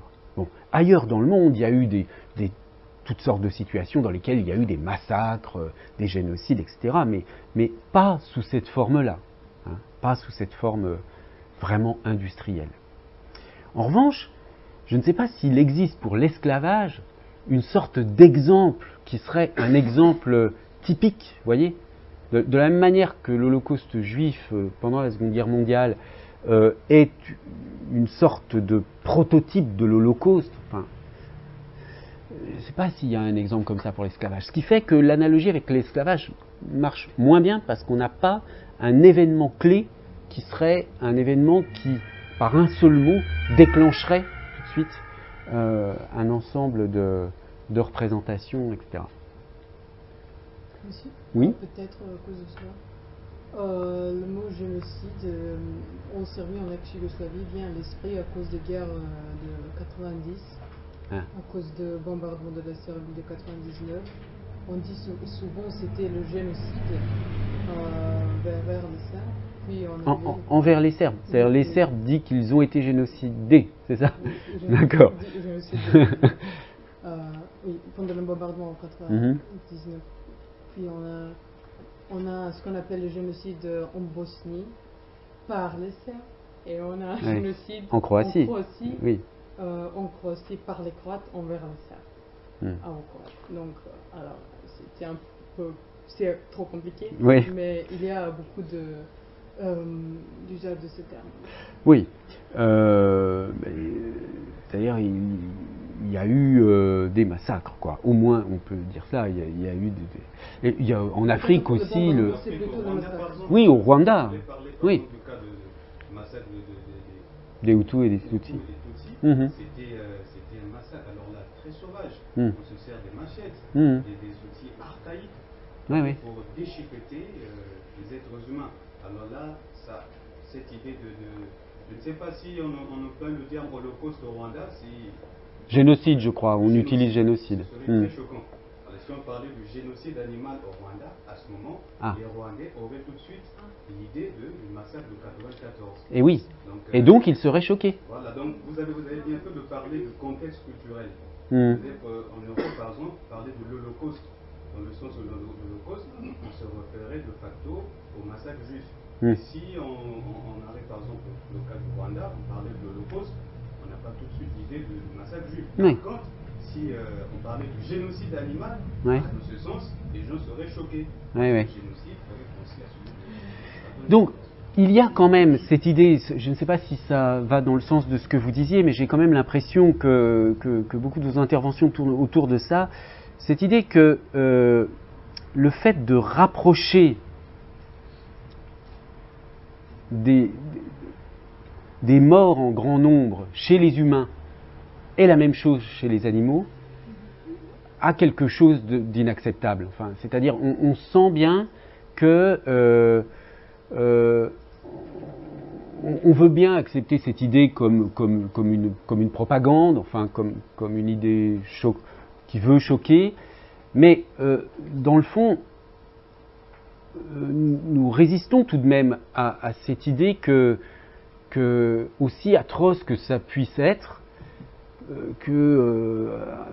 tuer 200 cochons dans un abattoir, c'est pas la même chose qu'un groupe d'êtres humains tue 200 autres êtres humains comme ça, de sang-froid, avec des machettes ou avec je ne sais quoi. C'est pas la même chose. On a quand même l'impression que là, il y a une différence qui empêche toute analogie, c'est-à-dire qui est présente et donc qui empêche toute analogie. Oui, oui, je vous en prie. Vous avez vu dans un article qu'en Europe, le terme holocauste pose débat, et qu'en Allemagne, c'est encore plus mal vu, puisqu'il y a vraiment des poursuites judiciaires pour banalisation de l'holocauste. Exactement. Et donc on voit que par rapport, je crois qu'il y a vraiment, c'est ça, une espèce de géographie qui s'instaure, qui s'établit, entre, comme on le voit en Amérique du Sud, en Afrique, ou au cœur du terme holocauste qui était l'Allemagne, où vraiment on voit cette différence en fait. Voilà, alors là j'ai trouvé un article, vous voyez, qui relate, c'était donc, vous voyez, le 10 novembre 2012, donc la campagne de PETA, c'était l'Holocauste dans votre assiette, et vous voyez le genre d'image qui était présente, hein, où on voit là des juifs, et là des poules dans les... C'est quand même extrêmement bon. Alors là, s'ils veulent choquer, ils réussissent leur coup. Donc, alors comme toujours, hein, on a les arguments d'autorité. C'est une personne juive de PETA qui avait proposé la campagne, financée par une autre personne juive. Donc voilà, puisque des juifs ont dit que utiliser l'Holocauste de cette façon-là, ça les gênait pas eux, eh bien on le fait. D'accord ? Alors, donc, ce qu'a décidé la Cour européenne des droits de l'homme, c'est que l'Allemagne, au vu de son histoire, donc c'est ce que je pense que c'est ce à quoi vous pensiez, était fondée, donc au vu de son histoire, était fondée à interdire une campagne de l'association PETA comparant l'abattage d'animaux d'élevage au sort des victimes de l'Holocauste. Alors, ce qui est très intéressant, c'est que, vous voyez que la Cour européenne des droits de l'homme a bien dit que cette interdiction ne portait pas atteinte à la liberté d'expression, ni à la liberté d'opinion. Hein, c'est indiqué un peu plus loin. C'est-à-dire qu'on a le droit d'exprimer qu'on est contre les violences pour les animaux, mais cette façon de le dire qui a été condamnée. Les juges ont eu raison de conclure, voilà, bon, d'accord. Ensuite, ce que dit un des représentants, donc oui, c'est le président du Conseil central des Juifs d'Allemagne. Les juges ont eu raison de conclure que l'interdiction ne porte pas atteinte à la liberté d'opinion, mais que cette campagne d'affichage banalise l'Holocauste de manière irresponsable. Instrumentaliser ainsi l'Holocauste pour protester contre l'abattage de masse d'animaux est absolument inacceptable, manque de sensibilité incroyable de l'organisation et mauvais goût face aux victimes de la Shoah. Alors là, en l'occurrence, effectivement, quand on voit ces images, je veux dire, c'est évident qu'il y a quelque chose qui est de l'ordre du mauvais goût, mais cette image ne fait que visualiser ce que dit cette expression. Hein. Pour les animaux, tout être humain est un nazi. Donc, soit on accepte cette expression jusqu'au bout, et à ce moment-là, il faut accepter ce qu'elle signifie, soit on ne l'utilise pas. Hein. Alors, si on veut essayer de synthétiser un peu ce qu'on a dit jusqu'à présent, alors, je pense que cela résume assez bien le genre de propriété qu'on a déjà trouvé et auquel j'avais réfléchi antérieurement. Donc, encore une fois, l'analogie holocauste animal est fondée sur une similarité, enfin, et cette similarité elle-même, elle existe parce qu'il y a des propriétés communes entre le massacre des animaux et l'Holocauste juif. Donc ces propriétés communes, il y a l'idée de cruauté, de meurtre. Bon, alors cruauté c'est un peu ambigu parce qu'après tout on pourrait penser que les personnels des abattoirs par exemple ne sont pas particulièrement cruels, ils font leur métier, bon, mais qu'il y ait des meurtres, oui, ça c'est incontestable. Le processus industriel, on en a déjà parlé. Alors ce qui apparaît dans un certain nombre, là j'ai fait une synthèse si vous voulez avec un très grand nombre d'articles sur cette question.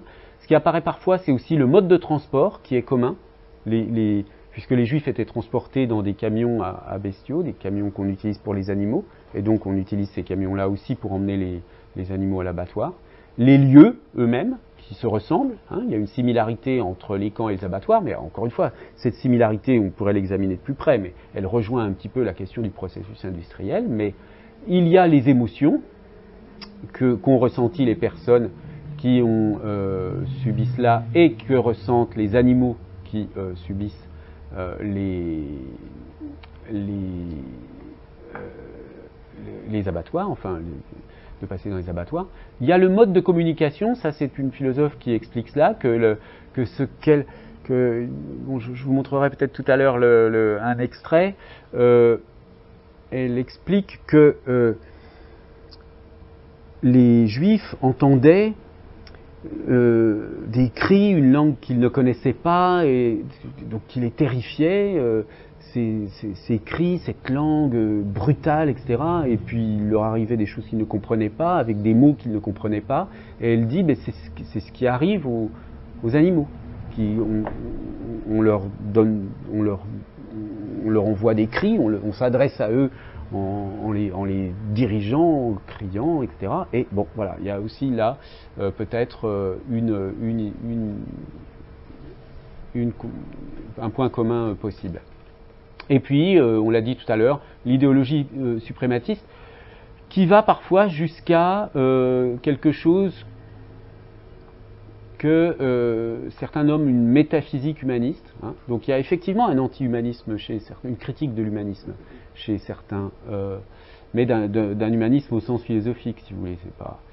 Et puis, bon voilà, d'une sorte de métaphysique subjectiviste ou prédatrice. Bon, parmi les différences, on l'a vu tout à l'heure, il y a le fait qu'on a dans un cas des humains et de l'autre des animaux non humains. On a vu aussi la différence entre les objectifs. Dans un cas, c'est l'extermination, dans l'autre cas, c'est l'alimentation. Il y a aussi une différence dans le fait que dans un cas, on a affaire à un événement historique, et dans l'autre, c'est un événement quotidien, je dirais. Bon. Est-ce que vous voyez d'autres propriétés communes ou d'autres différences qu'on pourrait ajouter? L'acceptation de la banalisation par rapport au socialement de l'époque, qui n'est pas tout à fait au courant de ce qui s'est passé. On ne sait pas à quel point ils étaient au courant ou pas. Il y avait même le concept de banalisation du mal et commun. Oui. Alors, soit, si je vous comprends bien, soit il y a cette idée que comme la chose est commune, usuelle, on ne perçoit pas son atrocité. C'est ça l'idée? D'accord. Et ça, vous le mettriez dans les propriétés communes. D'accord.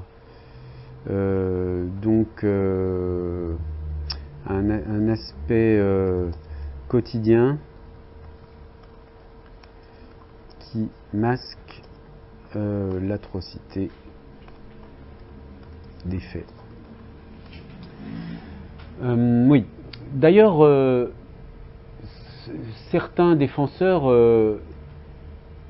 parlent dans ce cas d'invisibilité. Il y a une invisibilité. C'est d'ailleurs un mot intéressant aujourd'hui, la notion d'invisibilité, parce qu'elle est de plus en plus employée par toutes sortes de groupes de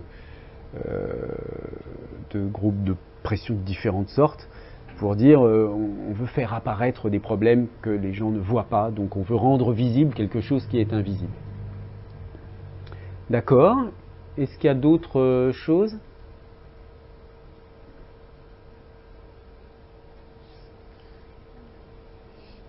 Bon, alors maintenant si on passe, donc ça c'est la similarité, ça on peut se mettre d'accord, encore une fois, sans s'exciter, on peut se mettre d'accord sur le fait qu'il y a des propriétés communes et des différences. Maintenant, le fait de faire l'analogie, d'utiliser cette analogie du point de vue argumentatif, vous êtes bien d'accord qu'on est dans le cas d'une exploitation argumentative, discursive de l'analogie. Alors, c'est l'idée que on va utiliser cette analogie si on considère que les différences sont moins importantes que les ressemblances. Mais évidemment, comme j'ai eu l'occasion de le dire, mais pas de le développer pour l'instant, dès qu'il y a analogie, il y a un certain point de vue. Je veux dire que, objectivement, la similarité, dans la similarité, les différences n'ont pas plus d'importance que les ressemblances. Je veux dire, mais c'est un certain point de vue qui va déterminer le fait que les différences sont plus importantes que les ressemblances ou que les ressemblances sont plus importantes que les différences. Donc, ce point de vue, c'est un objectif, là, en l'occurrence. L'objectif étant, bon, on l'a dit plusieurs fois, de frapper l'opinion, il conduit à accepter que les différences soient plus faibles que les ressemblances. Donc, que le fait que dans un cas, on ait affaire à des humains et dans l'autre cas, à des animaux non humains, eh bien, ça n'est pas si important, cette différence. Alors que, bien sûr, ce qui choque l'opinion, en général, c'est que cette différence-là fait que l'analogie n'est pas possible. Et qu'effectivement, la réaction de certaines des communautés juives, on l'a vu tout à l'heure avec la condamnation de PETA, vient de cela. C'est-à-dire quand on parle de banalisation de l'Holocauste et d'utilisation marketing, quoi. L'Holocauste comme dans une utilisation marketing. On rend insupportable cette idée qu'il y a une différence humain-non humain qui bloque l'analogie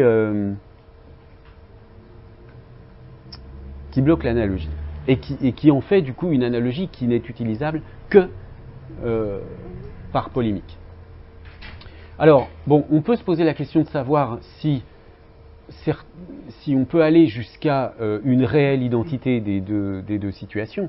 C'est-à-dire, est-ce que certains militants pensent effectivement que cette différence-là est entièrement négligeable et que il s'agit effectivement dans les abattoirs d'une chose aussi grave, pas plus, pas moins, mais aussi grave que le génocide juif. Ou n'importe quel autre massacre humain, que ce soit en Chine, en Afrique ou n'importe où ailleurs. Ça, on peut discuter. Évidemment, l'argument qui est employé, c'est de dire qu'à partir du moment, vous voyez bien l'argument antispéciste, c'est de dire si jamais vous commencez à dire que cette différence compte pour vous, vous devenez spéciste. C'est-à-dire, vous mettez l'être humain comme supérieur. Alors, en fait, ça ne veut pas dire supérieur, là, ça veut dire différent. Ce n'est pas la même chose. Reconnaître que l'être humain est différent des animaux non humains, c'est une chose. Dire que l'être humain est supérieur et a le droit de faire n'importe quoi avec les animaux non humains, c'est une autre chose, on est d'accord. Et d'ailleurs, je suppose que je ne connais pas, j'ai pas assez approfondi, si vous voulez, la littérature antispéciste pour voir cela, mais il y a un paradoxe inhérent à l'antispécisme qui est évident, qui est que, je veux dire que les animaux carnivores se tuent entre eux, d'accord. Les lions mangent d'autres animaux, etc. Et seul l'être humain peut être dans cette situation de s'interdire, d'être un carnivore et de s'interdire de manger d'autres animaux. Or, si seul l'être humain est capable de faire ça, c'est bien que l'être humain est différent et d'une certaine façon supérieur aux autres espèces, puisqu'il est capable d'aller contre son instinct. Alors qu'un lion, normal, dans sa vie sauvage, tue et mange d'autres animaux. Et ça ne pose de problème à personne. Bon, seul l'être humain est capable de s'interdire de manger d'autres animaux. Donc, ça fait que l'être humain est différent de l'animal, et même d'une certaine façon supérieur à l'animal. Donc, si vous voulez, l'antispécisme est une contradiction dans les termes, puisqu'il défend l'égalité, mais cette égalité n'est défendable que s'il y a une différence entre l'homme et l'animal, tout au moins une certaine supériorité. Bon, donc, alors, c'est une certaine version de l'antispécisme. Un certain nombre non négligeable de défenseurs des causes animales ne vont pas jusqu'à dire qu'il n'y a pas de différence entre humains et animaux non humains, mais on reste pour la plupart au premier stade que vous décriviez tout à l'heure, c'est-à-dire que oui, l'être humain est différent, et c'était un peu la réaction de Emmanuel Todd tout à l'heure, c'est de dire que la culture humaine s'est construite sur l'arrachement à l'égard de l'animalité.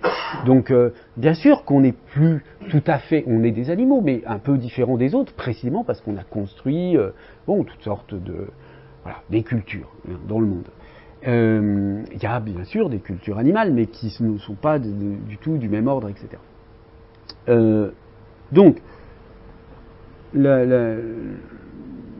j'ai quand même l'impression qu'une partie non négligeable des défenseurs des conditions des animaux admettent bien sûr la différence entre les humains et les animaux non humains, mais simplement estiment que cette différence, et même s'il y a une supériorité de l'humain sur le non humain, n'autorise pas l'être humain à massacrer les animaux, et en tout cas, au contraire même, devrait le lui interdire. Et c'est ce qui se passe, effectivement. C'est-à-dire que cette prise de conscience du caractère complètement scandaleux de l'abattage des animaux, de l'élevage en batterie, je ne sais quoi, des poules, tout ça commence à prendre un peu, les gens commencent à en prendre conscience. Hein, mais ça ne veut pas dire pour autant qu'ils pensent qu'il n'y a pas de différence entre l'espèce humaine et l'espèce animale non humaine. Bon. Alors, deux remarques pour revenir, mais qui sont des rappels, puisque ces remarques que j'avais un petit peu anticipées sont venues dans le cours de la discussion. Il y a bien une duplicité sur l'emploi du mot holocauste, hein, on l'a vu, il est employé, mais dès qu'on interroge, en l'occurrence ici la militante qui a été interviewée, elle se défausse sur une définition plus générale, donc elle joue sur les deux tableaux, elle veut choquer par holocauste au sens d'holocauste juif, mais quand on l'interroge, elle se rabat sur un sens plus général. Et puis le recours à l'argument d'autorité, c'est une autre façon de continuer à pouvoir utiliser le mot holocauste tout en ayant une sorte de défense toute prête, c'est de dire que des auteurs juifs l'ont utilisé. Alors, est-ce qu'on peut contester cette analogie ? Si on veut la contester, on peut la contester en disant que ses conséquences sont pires que ses avantages, c'est-à-dire que oui, peut-être elle frappe certaines consciences, mais il resterait à savoir effectivement est-ce que c'est efficace. Bon, mais on y reviendra peut-être après. Mais en revanche, elle a des conséquences par rapport à l'histoire, si vous voulez, qui sont dommageables. Et c'est la réaction de certaines associations juives, etc., autour de la banalisation de l'Holocauste. On peut considérer aussi, c'est ce qu'on a un peu dit, que c'est une fausse analogie, hein, qu'on parle de fausse analogie quand les différences sont plus importantes que les similitudes. Bon, donc on a vu que la différence la plus majeure entre humains et animaux non humains était ce qui effectivement faisait que les différences devenaient plus importantes que les similitudes, mais quand on regarde, même le processus industriel, si on le regardait bien, il n'est que superficiellement commun, etc. Bon, il y a une autre stratégie qui est pour lutter contre une argumentation par analogie, qui est de retourner l'analogie contre celui qui l'émet, en disant, mais là je n'ai pas trouvé d'exemple tellement pertinent pour illustrer cela, C'est-à-dire, si vous admettez une analogie entre X et Y, il faut accepter obligatoirement telle ou telle conséquence inacceptable, et donc ça bloque l'analogie. Mais là, je n'ai pas, si vous avez une idée dans ce sens-là, je suis preneur. Et puis, il y a une contre-analogie aussi. On peut proposer d'autres analogies à partir d'autres similarités. C'est-à-dire qu'on peut, par exemple, montrer des images cruelles d'animaux entre eux. Je ne sais pas, un lion en train de dévorer une antilope encore à moitié vivante. Bon, et puis on va dire, ben, ça c'est l'Holocauste. Ça c'est d'une cruauté incroyable. Dévorer un animal vivant, un homme ne serait pas, même un être humain ne serait pas capable de faire ça. Donc la pire cruauté est du côté de l'animal. Bon, on pourrait toujours imaginer que un argument de ce genre, ou bon, n'importe quel autre. Hein. Mais on pourrait trouver d'autres sortes d'analogies. Alors, la dernière question, puisqu'au fond, donc là, si vous voulez, ce qu'on a fait dans cette petite analyse, c'est de voir un petit peu les ressorts d'une argumentation par analogie. Hein. D'une part, il me semble important de distinguer similarité et analogie. Essayez un jour, si vous ne l'avez pas fait, tentez le coup en famille, lancez la discussion sur le génocide animal. Hein, essayez de dire, bon, voilà. Et vous verrez comment les gens réagissent. La plupart du temps, les discussions et les débats sont complètement faussés par le fait que les gens discutent sur la similarité, sur le fait qu'on accepte ou pas la similarité, sans avoir conscience de la différence d'enjeu qu'il y a entre similarité et analogie. C'est une chose de dire, bon, bah, voyons les points communs et les différences, d'accord, et maintenant, est-ce qu'on peut enclencher le processus d'identification ou pas? Alors, est-ce qu'on peut? C'est pas, on peut toujours, mais la question c'est, qu'est-ce que ça a comme conséquence? Qu'est-ce que ça révèle comme point de vue?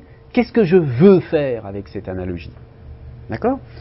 Là, ce qui est clair, c'est qu'en dépit de certaines maladresses et en dépit du caractère imparfait de cette analogie, hein, on a vu qu'elle était bancale sous certains aspects, l'objectif est clair, il est d'alerter les consciences, de faire prendre conscience à la population des problèmes que vivent les animaux. Donc la dernière question, c'est est-ce que c'est efficace? C'est difficile à savoir, hein, je veux dire, est-ce que c'est efficace? Ce qui est certain, comme je vous l'ai déjà dit, c'est que les antispécistes pensent que cette analogie est efficace. La plupart d'entre eux, enfin en tout cas ceux qui écrivent sur les réseaux sociaux ou qui sont interviewés, qui ont une visibilité numérique, disons. Mais honnêtement, je doute beaucoup que cette analogie soit efficace, hein, et que ce soit le meilleur moyen de défendre, c'est-à-dire d'alerter les populations. C'est-à-dire que je pense que c'est une rhétorique qui date d'un autre âge. Aujourd'hui, les changements de mentalité, à mon avis, passent beaucoup plus par des infiltrations douces via les réseaux sociaux, par ces formes de communication beaucoup plus discrètes en apparence, mais beaucoup plus efficaces, que par une sorte de rhétorique ronflante comme celle-ci, qui est une rhétorique très 20e siècle finalement. Hein. Donc je pense que, si vous voulez, je doute qu'on puisse convaincre quelqu'un d'arrêter de manger de la viande ou avec un argument comme cela. Quels sont les arguments qui marchent? Eh bien, des arguments, effectivement, tout simplement, ce sont des choses qu'ils utilisent, c'est montrer ce qui se passe dans les abattoirs. Je veux dire, il y a beaucoup de... Enfin, l'activisme de ces associations consiste en particulier à s'infiltrer dans des abattoirs, à filmer en cachette des choses terribles qui se passent et à les diffuser. Ou alors, parfois, à sauver des animaux des abattoirs, mais enfin ça c'est vraiment seulement de la com. Mais là, montrer à la population comment ça se passe en vrai, non, dans un abattoir. C'est-à-dire, avant que ton jambon il arrive dans ton assiette, voilà ce qui s'est passé depuis le début. Bon, ça, oui, ça, je pense qu'il n'y a pas besoin d'aller chercher le génocide et l'Holocauste pour montrer que, pour alerter la population, alerter les pouvoirs publics, faire en sorte que on traite mieux les animaux. Bon. Pardon. Moi, j'ai déjà essayé de lancer cette discussion Ouais. dans ma famille Ouais. et avec mes amis. Ils étaient tous choqués par l'emploi du terme, seulement par l'emploi du terme Holocauste. Ah oui, d'emblée, c'est... Parce que c'est toujours Holocauste des Juifs. Ouais. Donc ça se heurte à une fin. Je veux dire, quelqu'un qui va arriver, par exemple, imaginez à une soirée, un ami qui est défenseur de la cause animale et qui va essayer d'expliquer à tout le monde que c'est un holocauste animal. Tout de suite, évidemment, on ne va pas l'écouter parce qu'on va être bloqué par cette analogie. Hein. Parce que les Juifs sont des animaux. Oui, voilà, parce que l'analogie va dans le sens inverse. Ouais, c'est ça. D'autres? Oui. Moi, en fait, l'analogie va pas dans ce sens-là, mais au contraire vers la revalorisation des animaux et non pas la déshumanisation. Oui, bien sûr, elle est faite pour aller dans ce sens-là, mais on ne peut pas ne pas la comprendre aussi dans l'autre sens. C'est ça le problème, c'est qu'elle est faite pour, si vous voulez, elle est faite pour donner elle n'est pas faite pour donner une dignité à l'animal, puisque, je veux dire, l'analogie holocauste-abattoir, enfin, disons, camp d'extermination abattoir, elle n'est pas faite pour humaniser l'animal. Hein. Elle est faite pour montrer qu'il y a la même cruauté. En revanche, l'idée sous-jacente, le but des promoteurs de cette analogie, c'est effectivement d'humaniser l'animal. Mais lorsque des gens réagissent mal en entendant holocauste animal, c'est parce que, je pense, c'est intéressant parce que, effectivement, comme vous le dites, on pourrait dire holocauste animal, mais comme on est dans une analogie entre deux choses, je veux dire, holocauste animal, c'est soit, alors c'est ça que vous vouliez dire sans doute, soit humaniser les animaux en disant que ce qu'ils subissent dans les abattoirs est l'équivalent d'un génocide ou d'un holocauste, mais c'est aussi, exactement dans le même sens, considérer que ce qu'ont vécu les Juifs dans les camps d'extermination n'est rien de plus que ce que vivent des porcs dans un abattoir. Et ça, on ne peut pas ne pas entendre ça aussi dans cette analogie. C'est-à-dire, à mon avis, ce qui fait qu'elle est contre-productive, même si, je suis d'accord avec vous, hein, elle a pour but d'humaniser quand même l'animal. Mais elle l'humanise dans un contexte de cruauté, avec un genre d'image, si vous voulez, tellement atroce que c'est très difficile d'arriver vers l'humain à partir de là.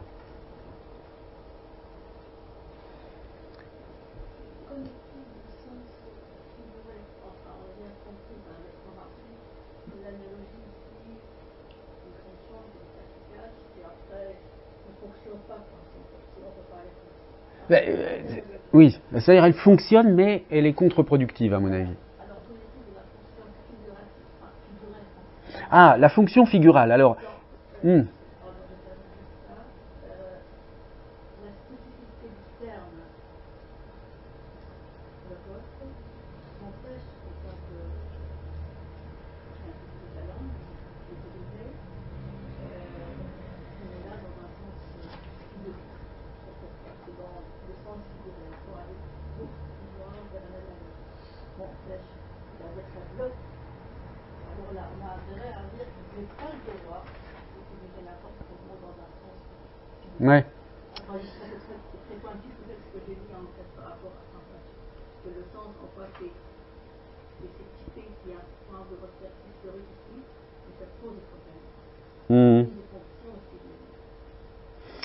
Alors vous voyez que, regardez cet exemple-là, qui est dans le TLFI, l'exemple de Green. À quoi bon écrire tout ceci? Ne sais-tu pas que tu vas le détruire un jour? Tu as déjà au feu des livres entiers, je ne sais comment, le malfaiteur et le manuscrit de mon journal ont échappé à l'Holocauste. Donc, vous voyez que là, c'est un emploi, c'est un peu le genre d'emploi auquel vous songiez, je pense, un emploi figuré, c'est-à-dire un emploi en parlant d'une chose concrète, là en l'occurrence. Bon, là, si vous voulez, je ne sais pas si on peut parler d'une fonction figurative. Figurale, il faudrait qu'il y ait vraiment des images. Alors, est-ce qu'on a des images quand on pense à Holocauste? Pas tout le monde. Enfin, je ne sais pas. Est-ce que tout le monde a dans sa mémoire des images des camps de concentration, etc. Bon, on a une connaissance de cette réalité qui ne passe pas forcément par des images. Si elle passe par des images, oui, il peut y avoir à ce moment-là une fonction, la fonction, si vous voulez, discursive, c'est-à-dire de l'analogie, elle s'appuie sur la dimension figurative de l'analogie. Si le mot véhicule une image. Mais bon, je sais pas. Oui. Enfin, moi, justement, ce que je pensais tout à l'heure, c'est que pour moi, en fait, cette analogie, elle a pas vraiment d'intérêt discursif, parce qu'ils disent eux-mêmes, ils se contredisent, elle n'est pas. C'est pas un argumentaire qui est viable, mais justement, elle a pour fonction de ramener une image qui est une image des erreurs humaines à une réalité, on va dire, animale. Oui. Enfin, je veux dire. Enfin, pour moi, la parfaite, elle n'a pas vraiment une fonction discursive nulle, en fait, et son intérêt réside dans la fonction figurative. Ah, d'accord. Oui, mais elle est utilisée comme argument, si vous voulez. C'est ça, c'est dans ce sens-là que je dis. Eux l'utilisent comme un argument, mais c'est pas un vrai argument. Pour éclairer justement le matériel qui est beaucoup plus réaliste qu'ils ont derrière, qui est de filmer, ce que vous disiez tout à l'heure, des conditions de vie, d'abattage des animaux. En fait, est-ce qu'ils l'utilisent pas juste comme une lampe? C'est une image qui est horrible, et regardez maintenant la réalité qui est, et le contenu argumentatif que nous on a, qui est de dénoncer des conditions avec des preuves vidéo, avec des lois, etc. Oui, alors montrer des images, c'est pas une argumentation non plus. Hein. Je veux dire, ce sont des exemples. À l'aide d'images vidéo, pardon, dénoncer un traitement. Je veux dire, ça vient par la suite. Mais pour attirer l'attention sur leur cause, ils utilisent une analogie figurative choc. Pour moi, c'est la stratégie. Oui, non, mais on est d'accord sur l'idée que l'objectif est de provoquer un choc d'une façon ou d'une autre. Enfin, si je comprends bien, ce que vous voulez dire, c'est que à partir du moment où ça vise à produire un choc, ça n'argumente pas. C'est pas discursif, c'est pas argumentatif. C'est ça que vous voulez dire? Ouais, c'est plus ils cherchent à produire une impression et pas une construction logique. Oui, mais vous voyez, ils la défendent quand même. Après, voilà, moi, c'est pour trouver un temps d'antenne et qu'on entend parler de ça pendant 5 minutes, mais ouais. Elle la défend pas vraiment. On parle avec 3 mots, mais en même temps, elle a réussi à capter l'attention. Ouais. Ouais. D'accord. Merci. D'autres remarques? Bien. Alors, on va en rester là pour cette question, pour aujourd'hui. Peut-être la semaine prochaine, là, on va pas tout de suite se séparer parce qu'on a plusieurs choses à voir, mais je vous parlerai un peu du problème général de l'argumentation par analogie, à partir donc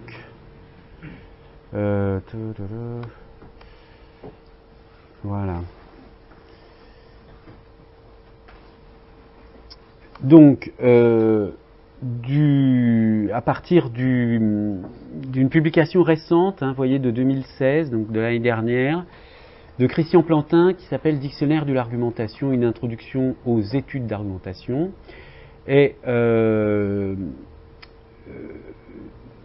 si vous voulez, pour passer de... Là, on a pris le temps de réfléchir un peu à haute voix et d'analyser un cas particulier d'argumentation, mais vous voyez le temps que ça prend quand même, hein, je veux dire, et il me semble que c'est pas tout à fait la même chose que de prendre le temps d'examiner cela en donnant un peu la parole à ceux qui ont envie de l'apprendre et puis de le faire en 5 minutes en vous donnant les résultats. On prendra un peu le temps, la prochaine fois, donc, d'examiner de près le statut de l'argument par analogie à l'intérieur, donc, de la problématique générale de l'argumentation.